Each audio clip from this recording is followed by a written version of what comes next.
Good morning, everybody. It's day 83. Well, I guess I slept pretty good last night, but I guess I didn't sleep long enough. I was kept awake by them peepers and the rainfall last night until maybe almost 11 o'clock. And I was going to get up at 4:30 and get hiking at 5, but my body did not want to get out of bed. So it's 6 o'clock now, and I'm going to get started now and climb up Moosilauke. The last big climb of the Whites. The climbing ain't over, but the big climbs of the Whites are gonna be behind us in about 2 hours, maybe 3. So I'm gonna get started, get rock and roll, and everything's wet. So I'm gonna go dry off again today, just to get wet probably tomorrow again. So it'll be one of those weeks, I'm sure. But hey, what can you do? So I'm out of here. These mosquitoes are already all over me. I'll see you in a little bit when I see stuff. Hopefully we get some views up there today, but it's pretty cloudy again. At least it's not raining, so at least not yet anyways. So that's about it. I'll see you in a little bit, and good morning, Mushroom. Take care. Bye-bye.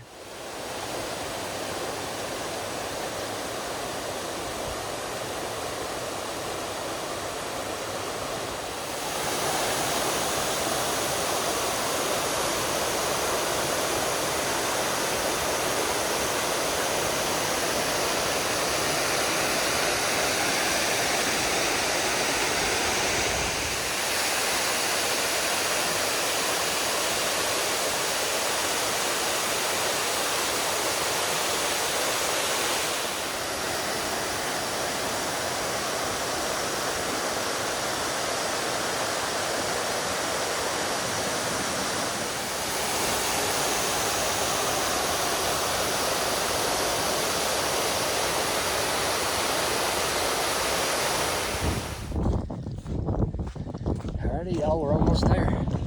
Up above tree line, just scooting over to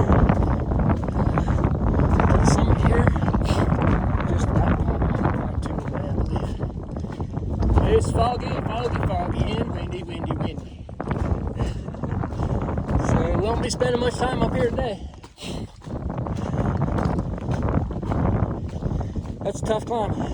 Although, once you get to the Beaver Brook Shelter, which is about 1.5 miles up the mountain, things settle down quite a bit, and it's kind of cruisy the rest of the way, actually. But all the way up until there, boy, that's a straight up the mountain climb. Those are some nice waterfalls, though. And that was just a sampling of the ones I saw. Saw several others, too. But I don't want to bore you with a 40-minute video of waterfalls going up Moosilauke. 4 or 5 is enough, don't you? Whew. It's chilly up here. You got wet clothes on, especially. At least it's not raining. That's good. Maybe that's going to come later.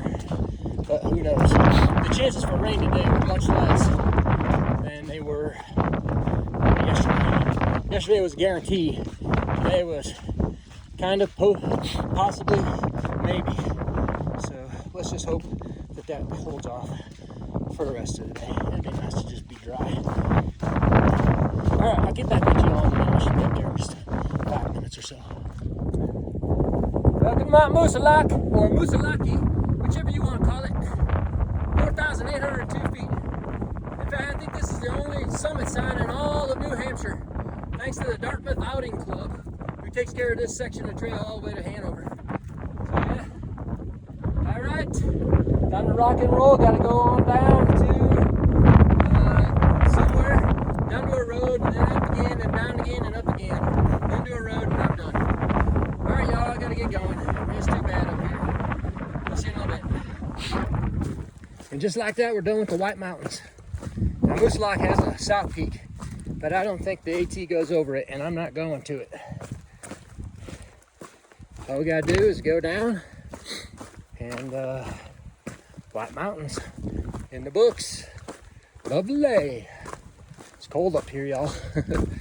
I'll be happy to get down below these trees. Look at that cairn. That is a work of art.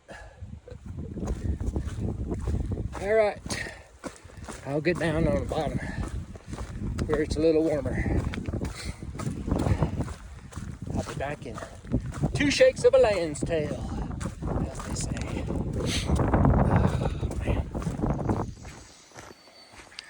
Oh, man. Back down to some nice trail again.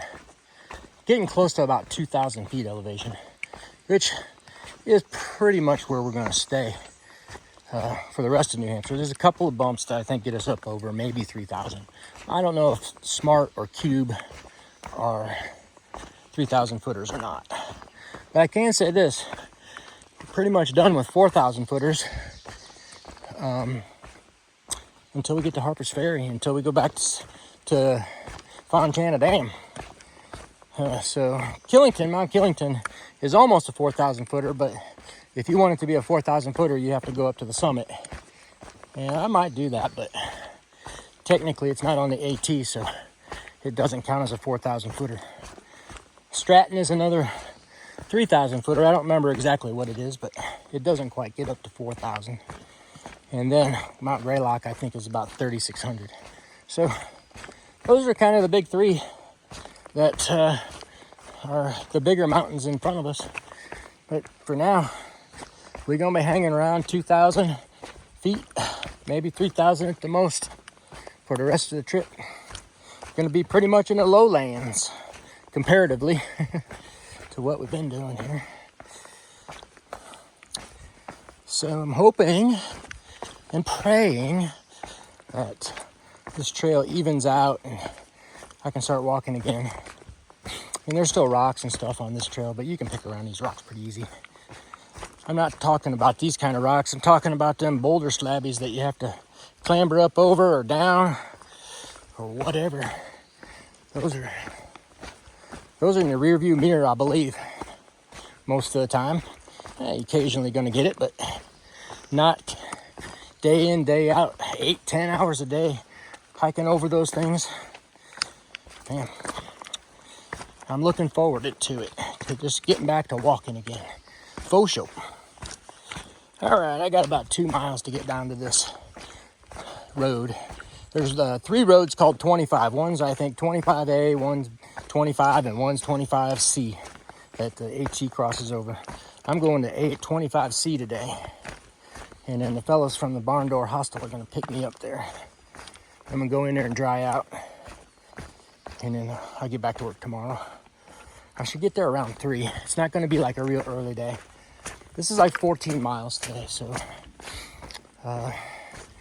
it's not like big time miles, but getting up over Moose Lock took me all of 3 hours. I really wasn't feeling it coming up that mountain. I was tired. I forgot to take my vitamin. My vitamin's got caffeine in it. And just a little while ago, I could feel a little twinge of headache coming on. And I remembered, oh, I forgot to take that vitamin. So I popped one down, get my little caffeine fix. So, yep, that's what's going on with me. I'm gonna keep on hiking. I'll get back with you when I get something fun and exciting to show you. Oh, I got 3 through hikers in the bag. So we're at 99. One more through hiker today, and that put us over 100. About the same amount of time it took for us to get over 100 down south too. I think it took me to the end of March pretty much to get to 100. So kind of still working. Steve and Heath and Stops, they're down there in Vermont feeding people, and they're reporting that they're feeding 30 to 40 hikers a day, I think. So there's going to be a stream of them coming up soon. They're also feeding on the long trail portion of the AT too, so some of those people could be long trailers. I don't know. All right, I'm gonna get back to hiking. I remember this meadow. Boy, turn on the smell-o-vision, folks. This smells good. There's definitely maybe it's those purple flowers. It smells real good. Got milkweed coming out. I remember this milkweed being here last year too. Very nice. And the grass is dry, thank goodness. Pretty, lots of milkweed up here. Oh, there's a little monarch butterfly, I think. Nice one. I think I told you all this before, but that monarch butterfly life cycle is very interesting. So at the end of the year, all the monarch butterflies fly south to Mexico and hang out in this one spot. I'd love to go there sometime. It's supposed to be really neat. I don't remember where it is, but it's supposed to be really cool. Then in the early spring, the first generation starts laying their eggs in the south, and then the next generation will lay another set in further north, and it just keeps going like that. All those butterflies, I don't know, they live for a couple of weeks or whatever, and then they die. But when that last generation pops up there and they have to go back to Mexico, that butterfly lives the whole winter long, and is the first butterfly to lay eggs in the spring next year. Now, they could go through 7 generations of butterflies to get all the way up north and then migrate back down south. How does that last butterfly get to live so long when all the other butterflies die so quickly? That's just amazing. Look at that. There's a little money shot for you right there. That's the best I can do. Looks like an apple tree or something out here in this lonely meadow. Lonely in the meadow here. Wow. So yeah, those monarch butterflies, that's quite a feat.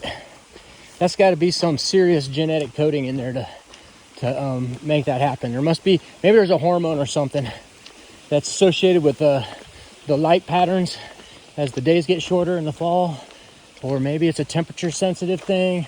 Who knows? But that's pretty cool. I'd like to go see that colony of butterflies someday though. Very nice. It smells really good out here, y'all. Just pretty as a flower. Nice one.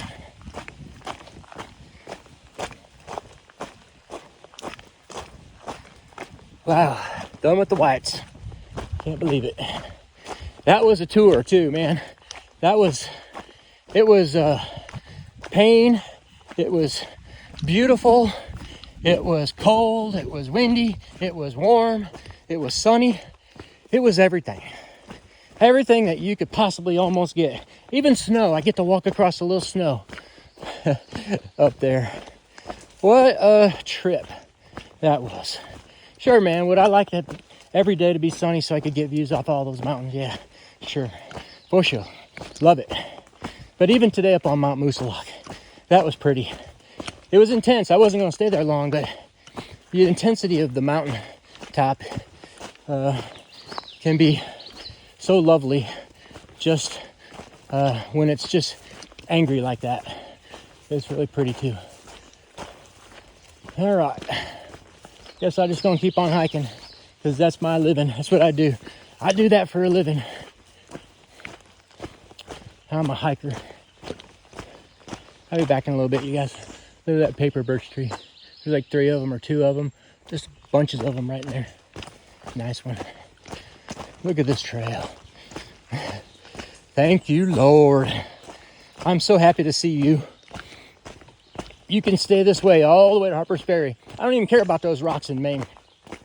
Those rocks in Maine are nothing compared to what I've been through already. All right. Did I say Maine? I meant Pennsylvania. Let's get to Pennsylvania and we'll test out that theory. I'll be back when I get to Pennsylvania. Little road walking. We just have to go down to that curve, I think, and then dump back down into the woods again. I see a white blaze way down there. I just picked up Thruhiker number 4 for the day. That gives us 100. So, made it to 100. Pretty awesome. More coming, I'm sure.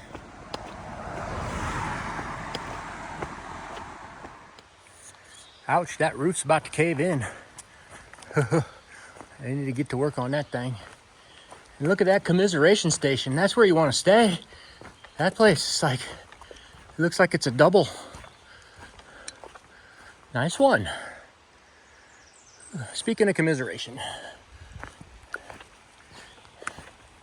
you almost missed Mount Mist. Not Pink Hot Dog. He caught it just in time. 2230. Woo, that's a tall mountain. All right. 2 miles down the road and I'm finished. Let's get her done. Boy, let me tell you, that is one beast of a paper birch tree. I think that tree's got to be at least 100, maybe even 150 years old. Here, let's get over here. Look at that thing. Oh my gosh. It's got like 1, 2, 3, 4 separate trunks going off of it. Maybe it was 2 trees at one time and they coalesced over time. I don't know, but that thing is big. That's an old tree right there. Paper birch trees aren't really well known for their longevity. They don't live a long, long time. That one though, it's got good genetics, I guess. All right, I'm almost to the road. 0.5 to go, or less. I'm just about there. I tell you what, it feels so good to be walking on normal trail again. At a normal pace. Ah, that feels so nice. Watch me like trip up, break my tibia on something stupid like a little root after all that mess I went through in Maine and New Hampshire. Oh, let's try not to wish for stuff like that. Okay, oops. See what I mean? All right, let's get down to the road.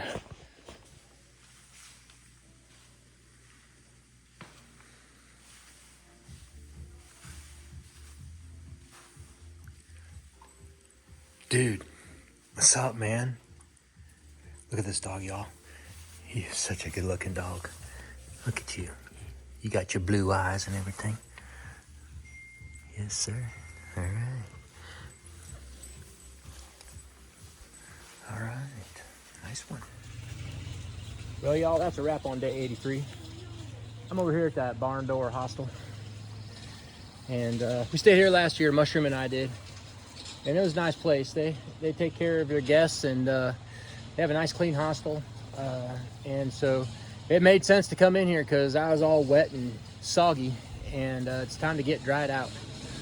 I'm going to stay overnight tonight, and then I'm going to head out in the morning and continue my quest on Hanover. Pretty easy day today. I mean, the first part of the day was hard. I got to climb up Moosalok, and you know that was a big challenge. I mean, it takes about 3 hours for me to get up that mountain. So as soon as I get up that mountain, then it was just no problem from there on. In fact, by the time I got halfway down Moosalok, it was normal trail again. And I'm so happy to be hiking on normal trail again. Let me tell you, having that normal trail is really nice. I got 7 through hikers today, so that gives us 103.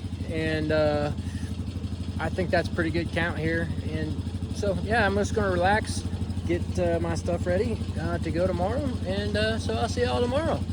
Take care of yourselves, and good night, Mushroom. I'll see you tomorrow. Bye-bye. Night, Mushroom.